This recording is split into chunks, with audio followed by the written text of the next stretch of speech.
Hello everyone, and welcome to this video about NAND mirroring attacks. Let's start with a little bit of historical context. You may remember back in 2015 that the US was rocked by the San Bernardino terrorist shooting and the subsequent dispute between the FBI and Apple as to whether Apple would aid the government in gaining access to one of the suspects' iPhones. In the midst of this public dispute, then FBI Director James Comey is on record denying the feasibility of a security attack called NAND mirroring for gaining access to this iPhone. What you may not know is that the following September, a Russian researcher at Cambridge University, Sergei Skorobogatov, actually proved otherwise with a full working demonstration of NAND mirroring for an iPhone 5C. That brings us to our subject of the day, NAND mirroring. This is a hardware-based attack where we are physically modifying the hardware configuration to achieve access that we shouldn't have to the phone. The idea for this particular NAND mirroring attack was to overcome the password retry limit by creating a clone of the iPhone's memory chip with a zeroed-out password retry counter. We can then use this clone in the phone instead of the original, and this effectively allows any attacker an unlimited number of password retries. So let's take a look at how this can be done. The first steps are to disassemble the iPhone and to detach the memory chip. The next thing to do is to set up a way to eavesdrop on the memory chip's communications protocol with the iPhone's circuit board. These communication protocols will need to be replicated in any functional clone. The eavesdropping setup involves hooking the memory chip up to external devices that will measure the signals being communicated. It is a fairly complex procedure to set this up, in which many additional components needed to be added to the wired connections from the memory chip in order to account for signal noise and to prevent the memory chip from being corrupted. But once this setup is complete, the external devices can observe and deduce the commands of the custom communication protocol between the memory chip and the iPhone circuit board. This custom communication protocol could then be programmatically reproduced into a new memory chip. Now it looks like the end of the tunnel is in sight. We just need to copy the memory chip from the phone into an identical but fresh memory chip and then insert the learned communication protocol. And voila, we have another memory chip for the phone. Except this doesn't actually work. The reason is that the backup of the original memory chip does not actually copy any of the hidden partitions in the NAND storage to the new memory chip, so this new one is actually incomplete. Fear not, we still have a viable path moving forward, since it turns out that these hidden partitions that don't get copied do not actually contain the password counter information. So the copied memory chip actually has the password counter information in it. So what we can do instead of using this copied chip as a complete alternative is we can use it as a backup of the original chip from before the password count reaches its limit.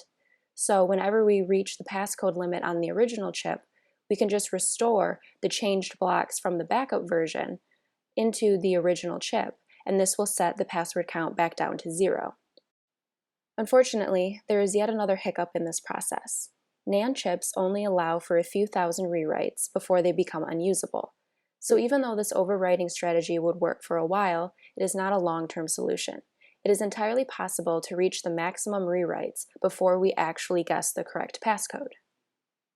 This brings us to the final step of Skorobogatov's solution, achieving NAND memory chip cloning. For this, we have to overcome the copying limitations in which an incomplete copy is obtained. By using the signal analyzing external devices from before, we can actually identify the addresses of the hidden pages, and we can also observe that there are some communication irregularities with those hidden pages from the circuit board.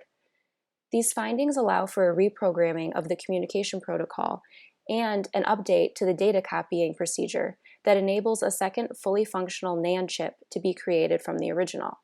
This clone works just as well as the original chip does, and it allows you to try 6 incorrect passcodes before locking you out of the phone.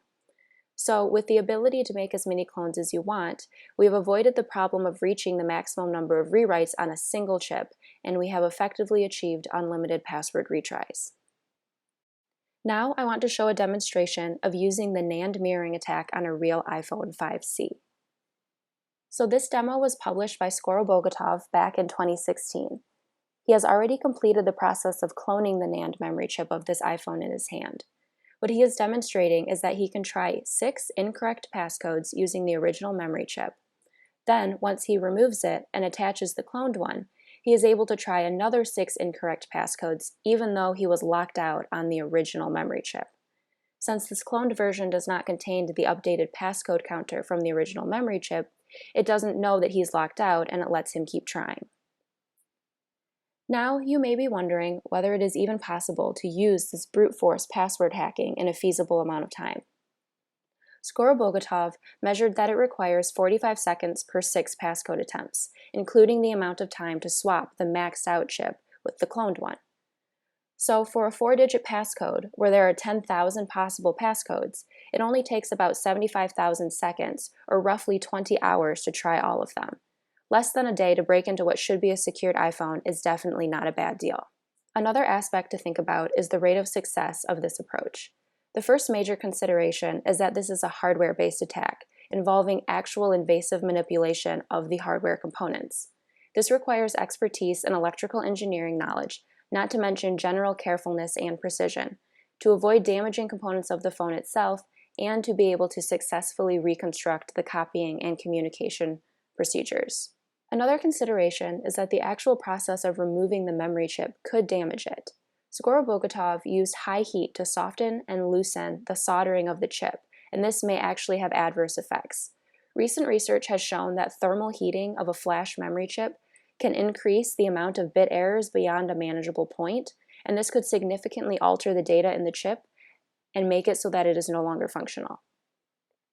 A third concern is that the act of erasing and rewriting flash memory cells actually increases another type of error called retention error. Retention error occurs when there is a leakage of charge from the cell that actually disrupts its desired functionality.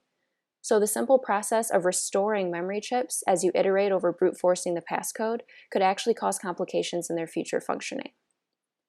All of these concerns taken together illustrate that the success of NAND cloning is not guaranteed, although precautions can be taken, such as using more clones to lessen the retention error and finding alternative ways to remove the memory chip in order to avoid the thermal effect. Even though it's not necessarily guaranteed to work every time, the fact that NAND cloning has been successfully demonstrated as an attack means we need to think about what steps can be taken to reduce its effectiveness in our devices.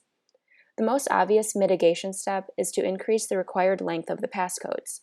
Indeed, even increasing to just a length of 6 would actually take 3 months to brute force instead of 20 hours.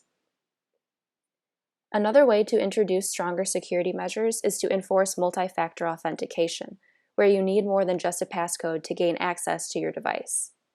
And then even at the hardware level, instead of using a proprietary interface for communication between the memory chip and the rest of the phone, it would be better to use an authentication procedure that is more difficult to observe and replicate through some external signal analyzing devices.